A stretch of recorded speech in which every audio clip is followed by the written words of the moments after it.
my amazing, beautiful, strong, handsome, sexy. Oh my God.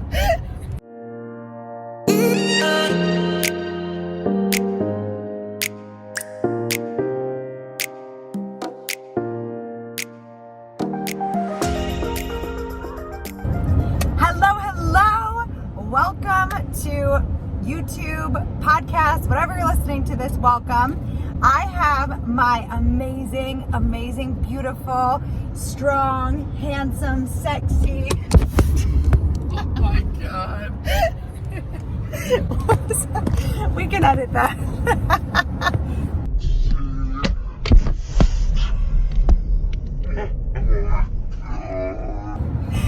We're in the car driving. We're having some technical issues here, so I'm just going to hold it. Okay. I'm going to stop hitting on the brakes. Anyway, we're back. Maybe we'll edit that out. Maybe we won't. So I'm Ashley Horne, and I'm joined by my amazing business partner, Scott Taylor, also my best friend. Scott, can you believe that we've actually been best friends for 13 years? It's been 27 years. It's been 84 years.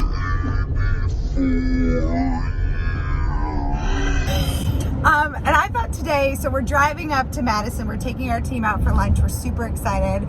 We actually haven't met one of them in person, so this is going to be a really good opportunity. Hold on for a second. I'm going to fix the camera. Okay, we're back. We are both, I'm going to move this over because we're driving.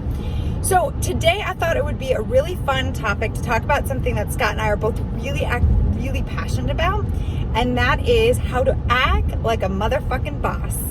And what we mean by that is how Scott and I trade our money every single time to get time back. And it's funny because I'd like Scott in a minute to talk about a little bit about his journey with helping kind of him get to that point, and him forcing me to hire a personal assistant.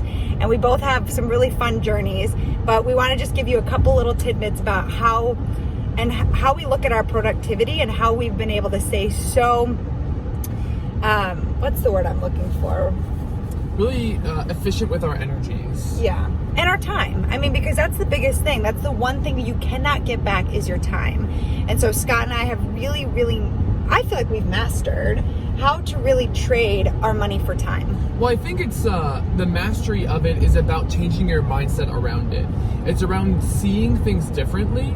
I think a really simple example would be Uber Pool versus taking a regular Uber, right? Mm-hmm. So I guess, and we're filming this during COVID time, so Uber Pool is not a thing at the moment. But if you think about the difference between Uber Pool and regular Uber, if you wait for 20-30 minutes, you might be able to save a couple dollars. And in doing so, and there's no shame or judgment if you use Uber Pool. I used to use Uber Pool. It's just about changing your mindset. If you decide to use Uber Pool and you take 30 minutes extra because you're picking somebody else up or you're waiting longer for the car, what you're telling yourself and you're telling the world is that those 30 minutes are worth that savings in dollars. Mm-hmm. So that 30 minutes that you spend waiting or taking extra time in order to save a couple of dollars, that's what your time is worth. And the mastery of trading your time for money isn't just about being lazy and not wanting to do things. It's actually the opposite. It's about trading your money for more time so that you have more energy. Yeah. So one thing I learned about myself is that I have really low stamina when it comes to actually working. So unlike some people like Ashley, it's really difficult for me to sit and work for like 12 hours straight. I can work for a 12, 13, 14 hour day, but I need a lot of little breaks because and a lot of coffee, which by the way, cheers everybody, Collectivo coffee. Cheers. And the energy that I give to my clients, that I give to the people that I work with, to my team, it's really good. It's really high vibrational, really powerful energy. And in order to maintain that level of energy, I have to make sure that my decision-making capacity and my stamina is very high. And my stamina is just not going to be high if I'm spending time trying to pay a parking ticket online, or trying to figure out the best restaurant to eat at for lunch, or figuring out what to wear in the morning. Those are just not good uses of my time and my energy. Well, and I also feel like it also, when you're kind of in that zone of getting really, really good work done, it takes away your time to go and pay a parking ticket all of a sudden. Like, it breaks your concentration of what really you're focused on and what your mission is and what you're giving back to the world. And so if you're not showing up 100% because you need to like break that concentration to go book a ticket that you need to, or pay a parking ticket, you're not giving the world 100%. And the world needs you. The world needs you at 150%, especially right now.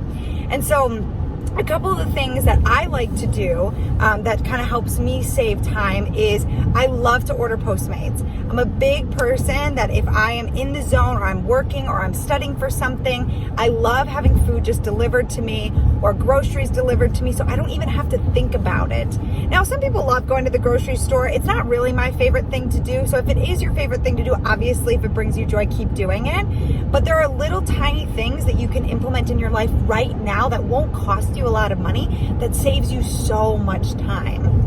For instance, I love getting my nails done. That is just something that I get to spend my time on, really kind of, you know, that's self-care. I'm a big person of self-care. I get a pedicure and a manicure, and I'll sit down and I'll listen to a podcast that I've really wanted to listen to. So that way I'm getting a wealth of knowledge. I'm learning something new. If I'm studying for a test, I like put it in my ears and I'm just learning while, you know, the girl's working on me and doing my nails. For instance, again, Scott and I talk about this ad nauseum. If we don't want to do something, so Scott and I are really good at identifying the things that we don't like doing. Like, if there's been something that's sitting on your to-do list that's been there for days or even weeks, it's probably not something that you actually enjoy doing. Now, you need to identify if it's something you actually need to show up and do yourself, but most of the time, you can delegate that. And if you consistently find something that you're delegating, maybe some time to invest in yourself to get someone else to keep you on top of that. Scott was actually just teasing me in the car this morning. He's like, I think you need to hire someone that literally follows you around everywhere, that these thoughts that come into your brain, you can tell someone, and then they'll just do all these things that you want to do. Yeah, I did say that. Yeah. And then, Scott, what are some of the things that you do right now? Some of the hacks that you've done? So in terms of trading my money for time, I'll tell you all, and I'll be super transparent, it was a very difficult journey for me. It was. For the longest time growing up in corporate America, my time was my most renewable resource. My time was the thing that I just kind of threw away at will. I never really thought about my time or my energy as valuable. Not intentionally. I didn't actually say to myself, my time is not worth anything, but I didn't value my time in the same way that I do now. And so it was really difficult for me to hire staff because I didn't necessarily think that I could take that step up and I could elevate what it is that I do on a daily basis. So for example, paying somebody to do something allows me to step into a greater capacity to do the things that I'm actually really uniquely gifted at doing, and allows them to stay in their lane as well. So it was a pretty difficult thing for me to get into, but nowadays I am the number one proponent, as with Ashley, in delegating and making sure that there are people on the team to help me with things. Yep. So currently what I do to help bring back some of my time and my energy is I really love going to coffee shops. I'm a big fan of going to coffee shops. And rather than trying to pack my lunch or going to the grocery store, actually, I'll tell a quick story. So I used to go to a lot of coffee shops. Well, I still do, but I used to go to a lot of coffee shops when I was working, studying, spending some time in a couple of different areas, like in New York and LA. And I'd be in the coffee shop and I would buy the cheapest thing on the menu. I'd get like $1.50 coffee or a $2 coffee, like no sugar, no cream, nothing, like super boring. It's because they charge you $1 for all that extra stuff. Exactly, yeah, because the oat milk would be like an extra $1.50. So I would get the cheapest thing on the menu. And then when I got hungry, I would pick up all my stuff. I would walk around trying to find like a grocery store, buy some bread. I would buy like whatever it is that I was eating at the time, maybe some hummus. I would slap it on. I would try eating it. And it took so much energy and so much time to actually do that I ended up wasting a ton of my own time and energy, and I never really got back to doing the work that I was doing. So now what I do is when I'm at a coffee shop, if I get hungry, I go up and I order whatever I want, and I don't think about it. Because the second I start thinking about it, I'm realizing that I'm putting energy into a decision-making process that is not going to serve me in the long term. And so what I do now is I buy food at grocery stores, at coffee shops, at restaurants. Even if I could go home and save myself, half of the amount of money, I recognize that my time is more valuable than that. Yeah. No, I think that's great. And I think another way too, like just a couple of examples that you can kind of save some time for money. Because I think there's some things that people enjoy doing. So it's not like we're saying like don't do anything, because if you really enjoy doing it, like for instance, I have a bookkeeper because I don't like doing the financial backing of our own company, running our company. So I have a bookkeeper do that. But someone might enjoy like looking at their bookkeeping. My dad does his own bookkeeping. Like he might like sitting down and looking at everything. For me, absolutely not. If I can have just a couple more minutes to sit down and to read something or to watch my favorite show, I'm much rather showing up for that than sitting down and trying to do bookkeeping. So that's another thing that I personally will invest in. Again, I think if there's anything that right now that I have on my to-do list that's way too long, I'll look and I'll see, okay, what do I need to delegate this?